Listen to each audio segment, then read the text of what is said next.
The F-35s, are they coming to Oceana? And what would the decibel sound be? How much more? And I know that's a lot of my friends are curious about that.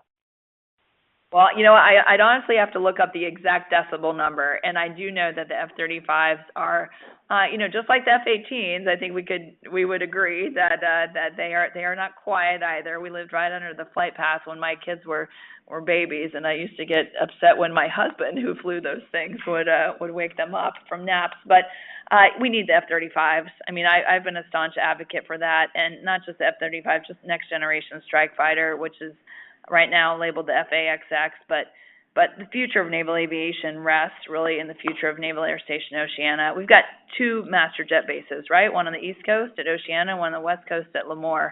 And I'm obviously very, very biased and think that ours is the best. But there's been a lot of focus on the West Coast right now and the potential fight with China.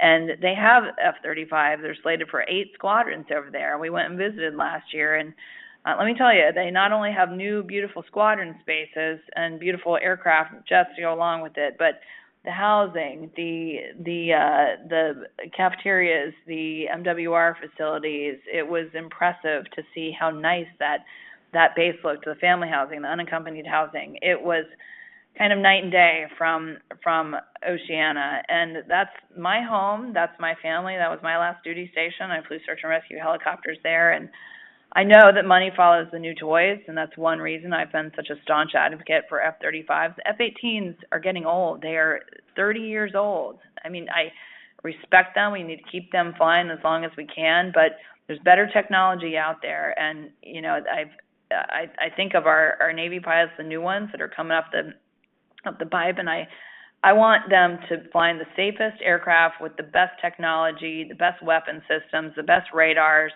and the F-18 is aging. I need either the F-35s or the FAXX, and Congress has allocated the money. We have been together with the Senate and Armed Services Committee. This is a completely bipartisan issue. I don't think there's a single Democrat that I can think of on the committee side that would disagree with this funding. And we put a provision in this year's NDA that the Navy has to give us an answer, because really it's the Navy leadership that's holding this up right now. We're also in the middle of environmental impact study, so there is we are looking at things like the decibel levels, but is the base equipped? Will it need longer runways? Will it need a higher tower? What do we need to do? But the infrastructure needs are great, and I think you and I would both agree also on the importance of the East Coast Navy. And we see things like that happen in the Middle East, and we know our carrier air wings and our mobile air superiority was sent in the form of aircraft carriers, places like the Red Sea, especially after what happened in Israel.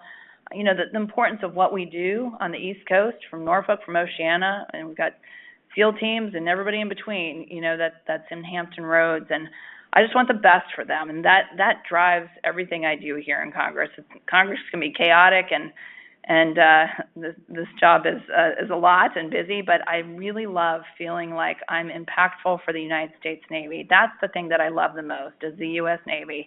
It's my family, it's my friends, neighbors, and so many of you that live in the district and that are on this call, and whatever we can do to make sure we're taking care of our Navy will be my number one priority as long as I have the privilege of serving. But thank you for asking that question.